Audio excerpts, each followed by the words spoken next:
사도신경으로 신앙 고백 드립니다. 나는 전능하신 아버지 하나님 천지의 창조주를 믿습니다. 나는 그의 유일하신 아들 우리 주 예수 그리스도를 믿습니다. 그는 성령으로 잉태되어 동정녀 마리아에게서 나시고 본디오 빌라도에게 고난을 받아 십자가에 못 박혀 죽으시고 장사된 지 사흘 만에 죽은 자 가운데서 다시 살아나셨으며 하늘에 오르시어 전능하신 아버지 하나님 우편에 앉아 계시다가 거기로부터 살아있는 자와 죽은 자를 심판하러 오십니다. 나는 성령을 믿으며 거룩한 공교회와 성도의 교제와 죄를 용서받는 것과 몸의 부활과 영생을 믿습니다. 아멘. 찬송가 314장입니다. 314장.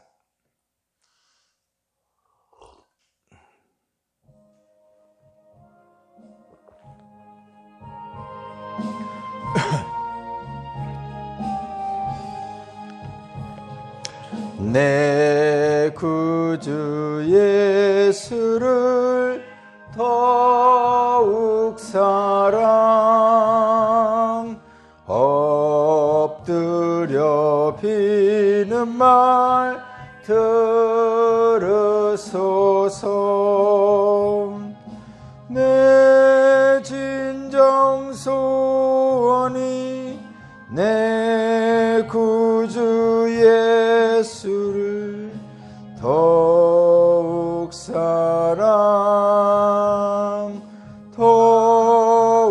사랑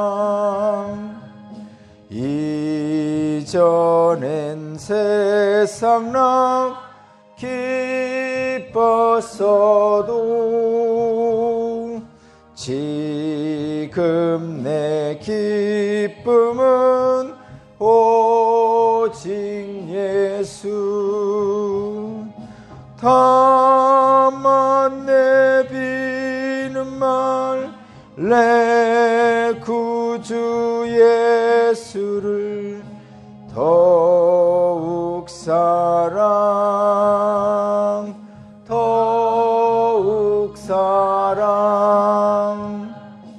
이 세상 떠날 땐 찬양하고 숨질 때 하는 말 이것일세. 다만 내 비는 말 내 구주 예수를 더욱 사랑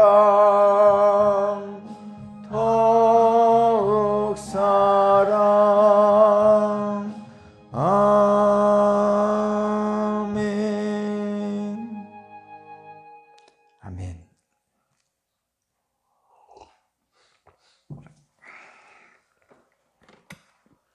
오늘 신 하나님 말씀은 예레미야 40장 1절에서 6절입니다. 예레미야 40장 1절에서 6절까지 말씀을 제가 봉독하겠습니다. 근위 대장 느부사라단이 라마에서 예레미야를 석방한 뒤에 주님께서 예레미야에게 말씀하셨다. 그때 예레미야는 바벨로니아로 포로로 끌려가는 예루살렘과 유다의 모든 포로와 함께 수갑을 차고 끌려가고 있었다. 근위 대장은 예레미야를 데려다가 놓고 이렇게 말하였다. 그대의 하나님이신 주님께서 이곳에 이런 재앙을 내리시겠다고 말씀하셨는데 이제 그대로 하겠소. 주님께서 말씀하신 그대로 하신 것이요, 그대들이 주님께 죄를 짓고 그분의 말씀에 순종하지 않았기 때문에 그대들이 이런 재앙을 당한 것이요. 그러나 이제 보시오. 내가 지금 그대의 두 팔에 채워진 수갑을 풀어주겠소. 그대가 만일 나와 함께 바벨로니아로 가는 것을 좋게 여기면 함께 가십시다. 내가 그대를 보살펴 주겠소. 그러나 나와 함께 바벨로니아로 가는 것을 좋게 여기지 않으면 가지 않아도 괜찮소. 이 땅 어디든지 그대가 보기에 적당하고 마음에 드는 곳이 있으면 그곳으로 가시오. 예레미야가 아직 돌아가려고 하지 않으니까 그는 말을 계속하였다. 그대가 이곳에 머물기를 원하면 사반의 손자요 아이감의 아들인 그달리아에게로 돌아가서 그와 함께 동족과 더불어 사시오. 그는 바벨로니아 왕께서 유다 왕의 총독으로 세우신 사람이요. 그것도 싫으면 어디든지 그대가 보기에 적당한 곳으로 찾아가시오. 이렇게 말하면서 근위대장은 예레미야에게 길에서 먹을 양식과 선물을 주어서 보냈다. 예레미야는 미스바로 가서 아이감의 아들 그달리아를 찾아가 그와 함께 그 땅에 남아있는 동족과 더불어 살았다. 아멘.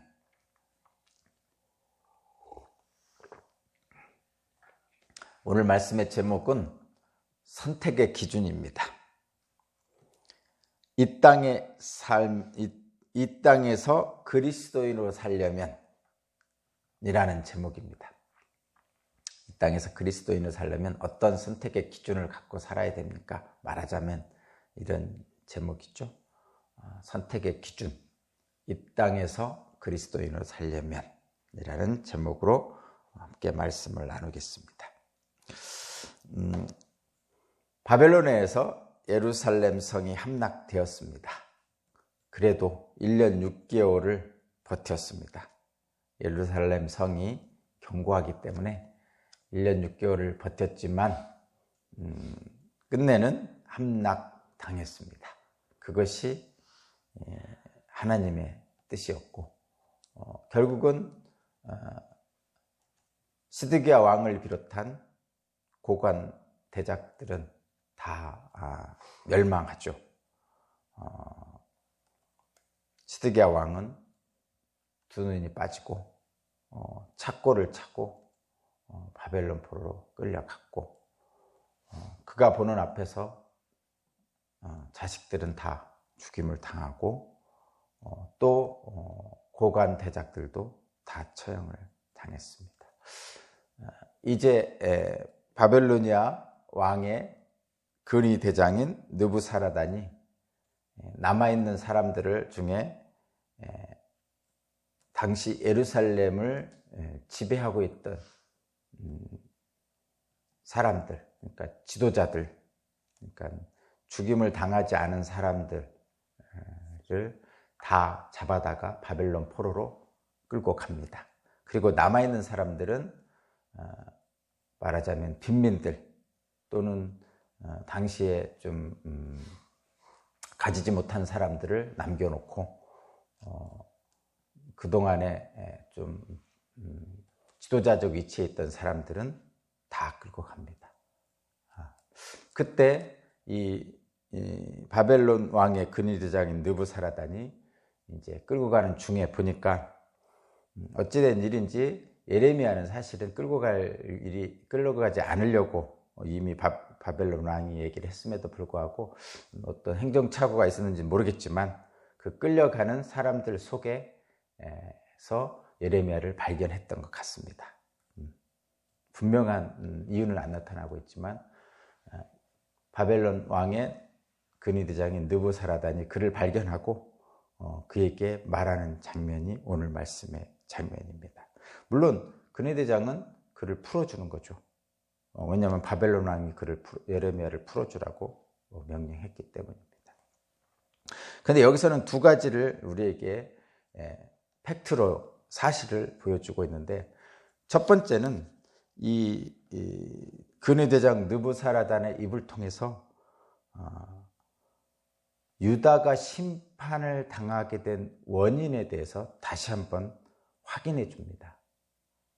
그 말씀이 2절과 3절입니다. 제가 2절, 3절 다시 한번 읽어보겠습니다. 근위대장은 예레미야를 데려다 놓고 이렇게 말하였다. 그대의 하나님이신 주님께서 이곳에 이런 재앙을 내리시겠다고 말씀하셨는데 이제 그대로 하셨소. 주님께서 말씀하신 그대로 하신 것이요. 그대들이 주님께 죄를 짓고 그분의 말씀에 순종하지 않았기 때문에 그대들이 이런 재앙을 당한 것이요.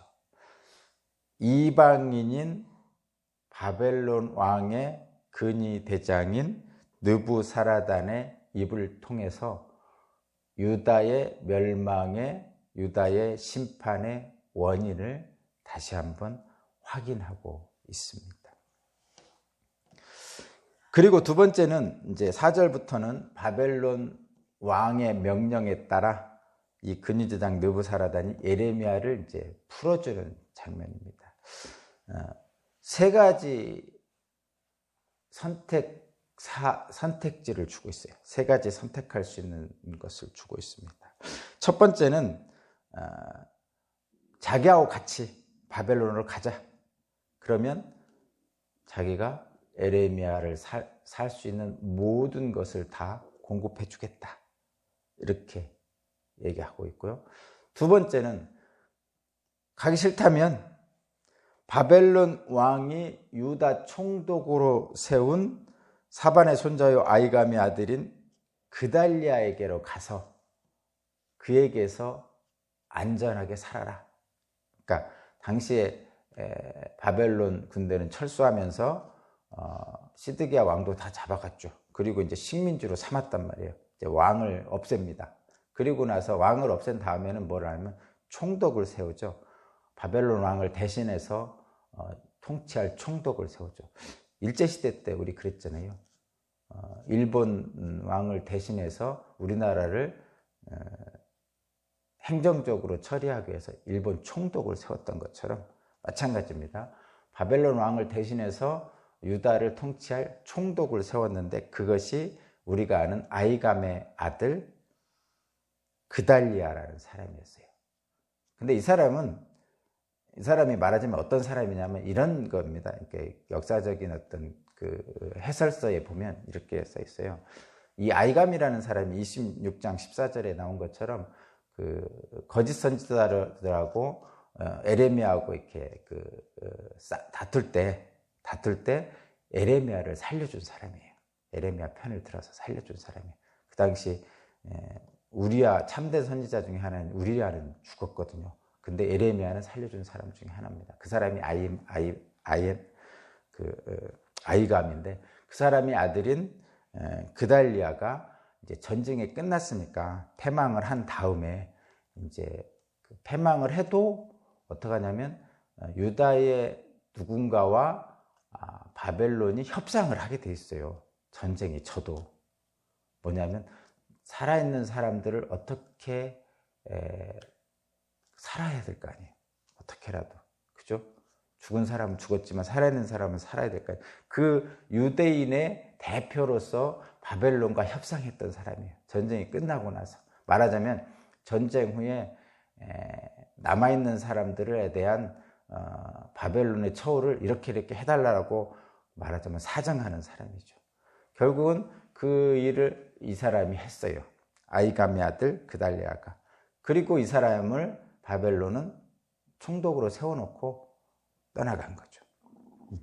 그러니까 이렇게 세 가지 조건을 줬는데 그 느부사라단이 예레미야에게 세 가지 선택지를 줬는데 첫 번째가 바벨론으로 자기와 같이 가면 자기가 모든 신변을 안전하게 또 살 수 있는 모든 여건을 제공해 주겠다 이렇게 얘기했고, 두 번째는 그것이 싫다면 바벨론으로 가는 게 싫다면 그달리아에게 가라. 총독 그달리아에게 가면 그 사람이 너에게 살 수 있는 모든 조건을 만들어 줄 것이다.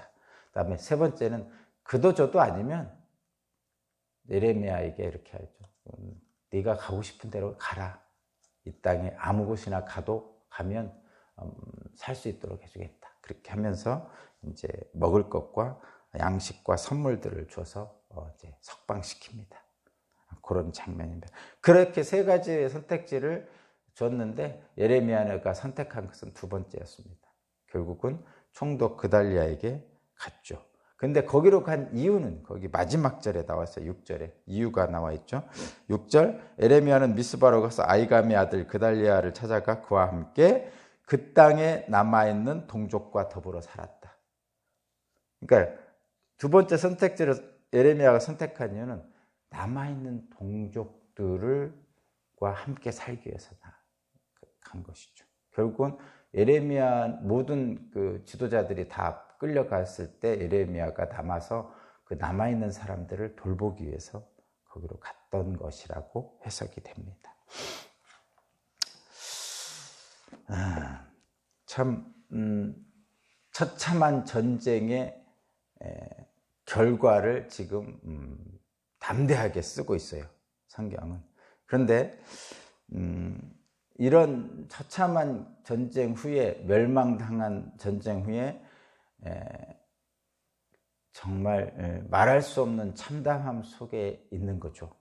예레미야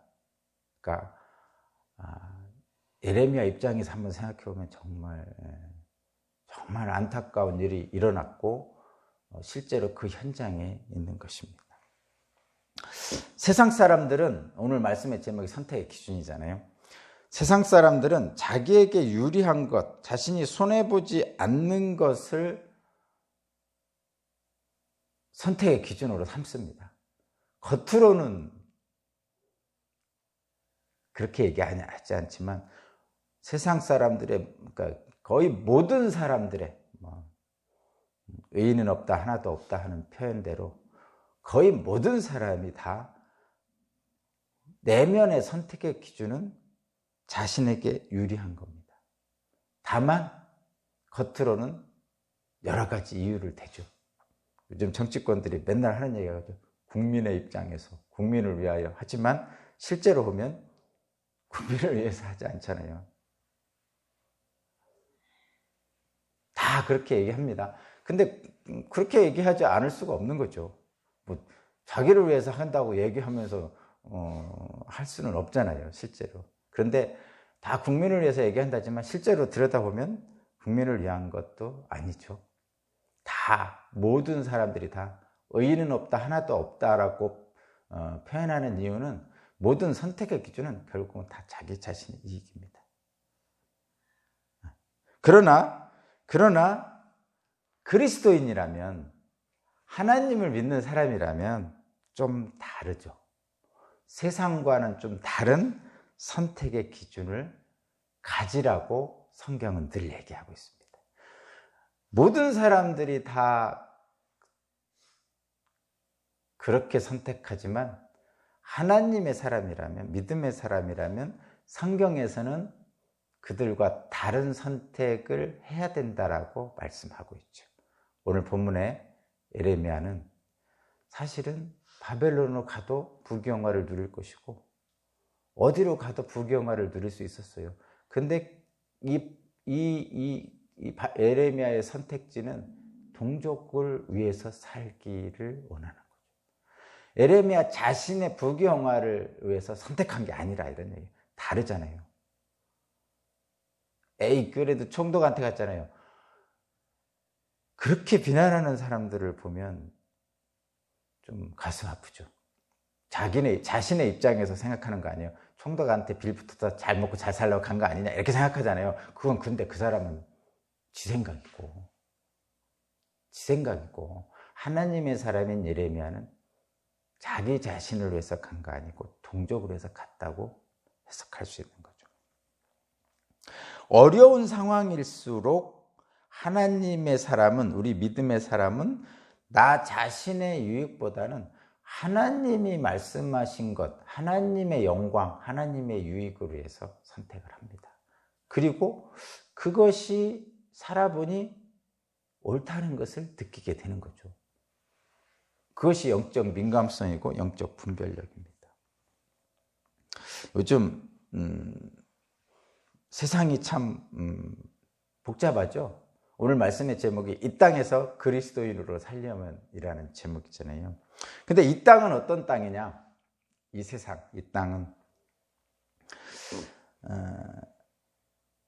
정말 많은 문제가 있죠.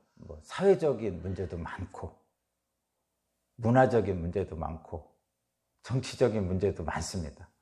사회적으로 보면 새 모녀가 굶어 죽는 사건도 있고, 문화적으로 보면 미투 사건을 보면 참 문화적인 지도자들이란 사람들이 행하는 행태를 보면 참 답답하고, 정치적으로 보면 국제 정서도 답답하지만 국내 정치 상황도 답답하죠. 그러니까 수많은 문제와 사건들과 해결할 수 없는 일들이 많이 생깁니다. 그런데 이런 수많은 문제와 사건들을 분석한 얘기를 들으면 더 답답합니다. 그런 수많은 문제와 사건들을 분석하고 해결책을 제시하는 사람들을 보면 더 답답할 수밖에 없어요. 그 밥에 그 나물이다, 이런 느낌이 많이 듭니다. 왜냐하면 그 문제를 분석한 사람들의 얘기 들으면 모든 것이 당장이라도 무너질 것 같이 문제를 분석하고 있어요. 모든 것이 다 문제고, 그래서 당장이라도 이 세상이 해체될 것처럼, 멸망할 것처럼 분석을 합니다. 많은 사람들이 사회적, 경제적, 정치적, 문화적, 안 그런 분석이 없습니다.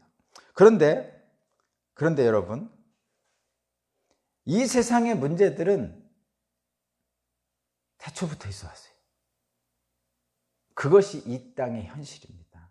에덴에서 쫓겨난 우리 인간이 이 땅에 놓여진 세상은 늘 황폐한 벌판입니다. 이 세상의 문제들은 이 땅에 사는 동안에 다 상존하고 있는 것이죠. 말하자면 이런 거예요. 우리들이 살아있지만 우리들은 죽잖아요. 살아있지만 죽는다. 이것은 우리들과 같이 늘 있는 거예요. 언제나 죽을 수 있고, 또 날마다 사실은 죽어가고 있죠. 아니 늙어가고 있다, 이런 얘기예요. 죽음을 향해서 세포가 날마다 하나씩 죽어가고 있어요. 그러니까 우리는 이제 한 100년 정도 되면 다 죽는다, 이런 얘기예요. 그러니까 어떻게 보면 그것도 문제죠. 살아있는 사람에게는 죽어가고 있다는 자체가 문제거든요. 어쨌든 이런 문제들은 늘 이 땅에 상존하고 있어요. 에덴에서 쫓겨난 인간에게 하나님이 자연의 법칙으로 주신 문제들이란 말이죠. 그러니까 제가 하나님을 다시 생각하는 거예요. 이 세상의 모든 문제들은 하나님이 예측하지 못한 현상이 아니라는 거죠. 하나님은 다 예측하고 계시고 하나님의 능력 안에 다 있습니다. 세상이 무너질 듯 모든 사람들이 다 얘기를 하고 있지만 하나님의 예상 밖에 있는 것은 아무것도 없습니다. 그리고 하나님의 구원의 능력 안에 있다는 거죠. 말세여도 하나님의 안에 있습니다. 그런데 우리가 생각할 때는 하나님의 계획을 다 이해하지 못할 때도 있고, 하나님의 구원의 타이밍이 좀 너무 늦게 와서 안타까울 때도 있지만, 지나고 보면 모든 것이 다 하나님이 옳았죠. 지나고 보면. 우리는 하나님을 배제하고 늘 나의 판단으로 세상을 분석하고 미래를 예측하려고 애를 씁니다. 내 마음대로 생각하고 내 마음대로 계산하면 그래서 어리석은 답이 나오는 거죠. 이 땅은 그런 세상이에요. 이 땅은 내 마음대로 생각하고 내 마음대로 판단해서 어떤 해결책을 찾으려면 늘 어리석은 해결책이 나오죠. 그것이 이 타락한 세상인 이 땅의 현실입니다. 그러면 이 땅에서, 그런 타락한 세상인 이 땅에서 그리스도인을 살려면 어떡합니까? 저와 여러분은 성경에서 말씀하신 하나님의 약속을 통해서 세상을 바라보는 거죠. 말하자면 예수 그리스도를 통해서 세상을 바라보는 거죠. 그것이 선택의 기준입니다. 세상은 늘 두려움을 부추기고 늘 두려움을 막 끄집어냅니다. 그래서 여러분 날마다 보험 들으라고 그러고, 보험회사에 하시는 분들에게 제가 탓하는 건 아닙니다. 그런 세상이다, 이런 얘기야. 뭔가 대비를 시켜야 되고, 뭔가 도적을 막기 위해서 벽을 튼튼하게 해야 되고, 뭔가 적을 침입을 막기 위해서 성을 튼튼하게 해야 되고, 군비를 확장해야 되고, 노후를 대비하기 위해서 연금 들여야 되고, 막 이런 불안감을 막 부추기는 말들이 너무나 많습니다. 세상에 모든 광고가 다 그렇죠. 두려움을 부추기고 미래의 소망을 갉아먹는 소리들이 엄청 많습니다. 암울하다, 말세다, 이런 말들을 마구마구 책임없이 해대는 거죠. 그런데 저와 여러분이 이 땅에 살려면, 이런 땅에 살려면 어떻게 해야 되냐? 우리의 삶을 결정하는 것은 하나님의 선택에 우리의 삶을 맡기는 거죠. 말하자면 이런 겁니다.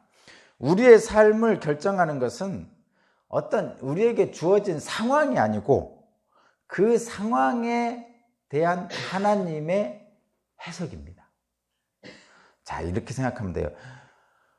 주어진 상황에 대한 해석이 중요한데 그 주어진 상황에 대한 해석은 하나님의 뜻에 합당하게 해석하는 거죠.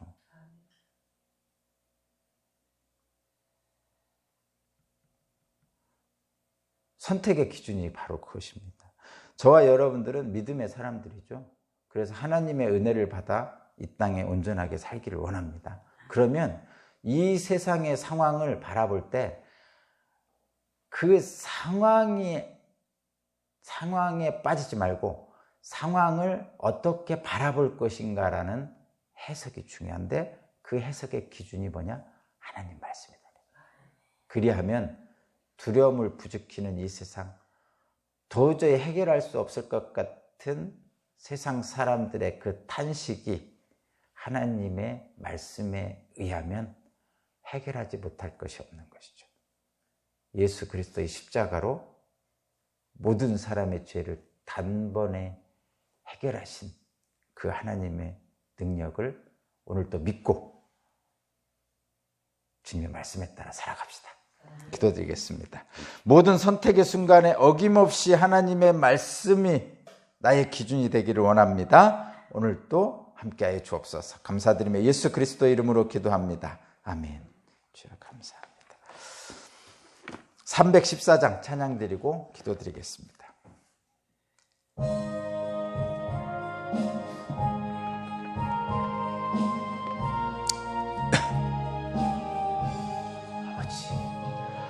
내 구주 예수를 더욱 사랑 내 엎드려 비는 말 들으소서 담은 정소원이 내 구주 예수를 더욱 사랑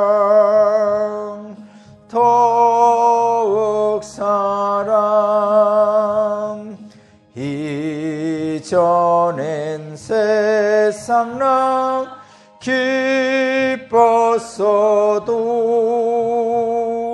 지금 내 기쁨은 오직 예수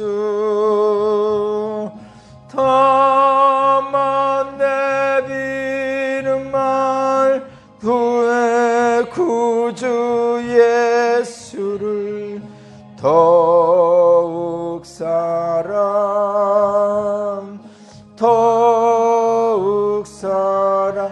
네, 오늘 말씀을 생각하면서 기도하기를 원합니다. 예루살렘 성전이 무너지고 완전히 유다는 멸망한 그 상황 속에서도 하나님은 예레미야를 통해서 새로운 희망을 주십니다. 남아있는 자들을 위로하라고 하나님의 사람 예레미야를 남겨두십니다.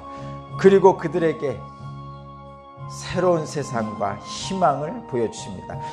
세상은, 이 땅은 너무나 많은 문제들로 해결할 수 없는 것 같은 불안감을 노출하고 있지만 그러나 그 안에 하나님의 뜻은 늘 있고 하나님의 해결책은 그것들을 완전히 해결할 수 있음을 다시 한번 생각하게 합니다. 자, 오늘 또 그 하나님의 말씀에 의지해서 우리의 선택의 기준은 하나님입니다. 믿음으로 나아가는 우리가 되게 하여 주옵소서. 간절히 원하는 마음을 가지고 기도드립니다. 은혜와 자비가 풍성하신 하나님 아버지 감사합니다. 멸망한 유대가 다시 일어설 희망을 찾게 하시니 감사합니다. 이 땅에 많은 어려움들이 있습니다. 사회적, 문화적, 경제적, 정치적 너무나 많은 문제들 때문에 불안하고 두렵습니다. 그러나 하나님은 그 모든 것들 다 아시고 또 하나님 안에서 해결책도 완전하게 갖고 계신 줄로 믿습니다. 우리가 세상의 선택의 기준으로 있으면 너무나 불안하고 어려워서 더 많은 벽을 쌓고 더 많은 안전을 향해서 더 많은 사람들과 벽을 쌓고 살게 됩니다. 코로나19로 인해서 몸이 점점 멀어지고 더 믿을 수 없는 세상이 되어버리고 있지만, 그러나 분명히 하나님은 그 모든 어려운 사정들도 하나님의 뜻 안에 있고 하나님의 능력 안에 있음을 오늘 말씀을 통해서 다시 한번 알게 하셨습니다. 이제는 우리는 이 땅에 살지만 그리스도인으로 살기를 원합니다. 그리스도인으로서 우리의 선택의 기준은 하나님의 말씀이고, 그리하여 우리에게 주어진 상황이 우리를 매몰시키는 것이 아니고 그 상황에 하나님의 말씀으로 온전하게 해석하여서 오늘 또 새 희망을 갖고 살기를 원합니다.